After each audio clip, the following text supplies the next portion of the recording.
guess I wanted to say that for us, because we're an organization with relatively low brand awareness, it's not so much, it's about finding the choir.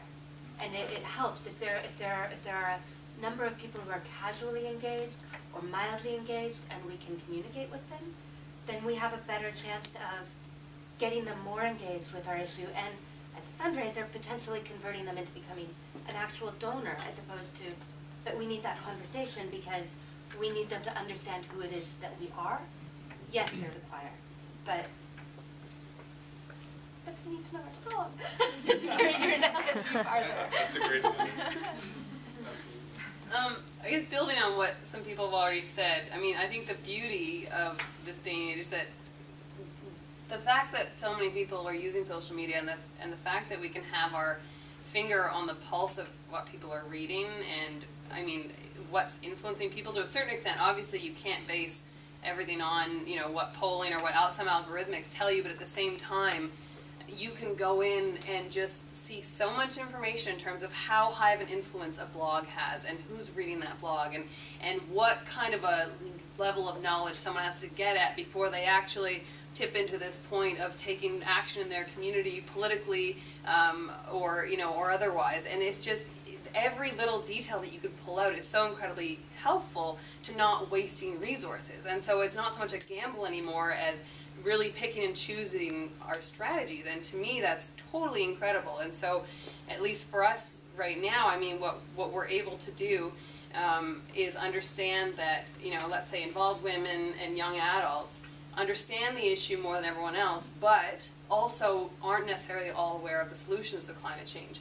But based on all of this psychological and algorithmic work, we know that if someone knows an issue is important and urgent, and they know the solutions, that they'll be motivated to act, either in their community or politically. So that gives us a very clear direction in terms of where we need to be going and who we need to be communicating to actually get to that result of communicating in order to create action, right? And obviously this isn't our only project, and we have a lot of on-the-ground engagement, volunteer projects, but I think it's just allowed us to do a lot more strategic work. And I think on the other, I guess, to complement that too, I find it really interesting how WWF is structured compared to other organizations that I've worked with. And what I mean by that is that we actually have very few campaigners who are working on specific issues. So, you know, someone who's advocating for, you know, the rights of, you know, X animals or X space of land. But where most of our staff comes in is in really specialty areas. So we have a team on, you know, social mobilization, on marketing, on brand, on communications, you know, on fundraising. And so we have this entire kind of, I guess, well, family, of course, but, you know, this structure of expertise. So, you know, I don't need to have, you know, social media expertise because, you know, we have Sarah forcing everyone to have a Twitter account, you know, so but you have these different strengths really coming together and intertwining in a really beautiful way, which allows us to really cross over the communications and social media and campaigning in a really strong way. And I was just so impressed when I still feel new to WWF because I haven't been here for that long yet. Not for 27 years anyways. But it's just, it's incredible, I guess, functionality to see. Questions, comments, anecdotes from the crowd in terms of your observations, personal experience with social media in the context of the environmental movement, of environmental NGOs. I mean, I certainly have another question I'll throw into the panel as I wait for those in the audience to feel so motivated. What about volunteers? I mean, we hear a lot about limited resources, about limited funds, and given the collaborative nature of these tools, speaking organizationally, to what extent do you are A, pursuing, or B, in a utopian sense, desire or see the opportunity for volunteer collaboration of working with people from their homes who could be, let's say, involved in research, involved in fundraising, involved in outreach? To what extent has that entered on the radar of you individually or organizations? I think it happens all the time, but I don't think I necessarily intend it to. But yeah, volunteers who I've had work with me, it's research from home, it's writing letters, it's it's engaging their friends, you know, online. I think it's a really easy entry point and is a really, you know, it's a soft, shallow beginning way to get involved, I would say. And again, that speaks to the fact that it's also not the be-all, end-all of the work that we do and the campaigning we do, but it's a comfortable entry point for a lot of people. I'd just add to that I think you have to put a lot of work into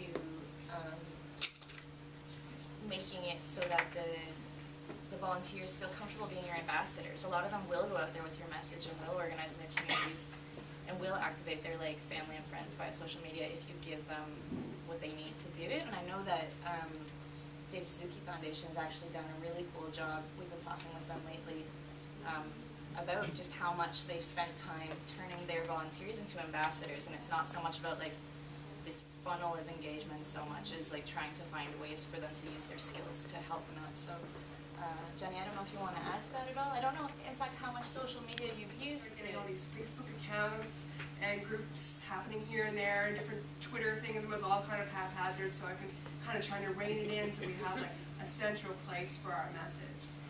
And just lately, we've started working with people, youth in campuses, trying to get our outreach on campuses happening, so them starting events on campus and other great things, you know, to get students involved. And we started noticing that the people we were working with started popping up these Twitter accounts and these Facebook accounts. We're like, oh my, you know, it's like, wow, now we're starting to get all these, you know, the stuff that we didn't want. And then, okay, well, let's think about this rationally. And if I were them, you know, how would I reach out to, you know, other youth on campus and that kind of thing? Well, obviously, these are the tools that they need. So it's sort of going with the flow and thinking, okay, now this could have a big benefit to us, it's a benefit to them. How do we manage this? And as Sarah said, how do we kind of look at our social media policy and give them the tools and the parameters to run with and increase our presence. So we're still, you know, as DSF is experimenting with that, but it's great, and more people that we can have, you know, talking about our message in a way. It's scary, but interesting. So I think it's fair enough to say, I think you put it beautifully. You talked about your organization's objectives and all that sort of stuff, and it's pleased to meet you, by the way, because I think we follow each other on Twitter. We do. But at the end of the day, I think conversion or donation or getting an email address or whatever you're trying to do is 100 times more important than awareness. They didn't convert it. I don't care about it. Do you guys, really? Sometimes, I mean, aren't we slowly building trust? And right. An organization like WWF, sometimes somebody doesn't give to us their whole life and then leaves us money, you know, or somebody won't get involved in a campaign until we've been talking to them for a long time and finally we talk about something they're really passionate about. So, I mean, does it need to be an immediate reaction for it to happen? Well, no, I mean, that's what a campaign is too, right? Like a campaign is a beginning and an end and that sort of stuff when you're measuring your objectives of the campaign that you start with.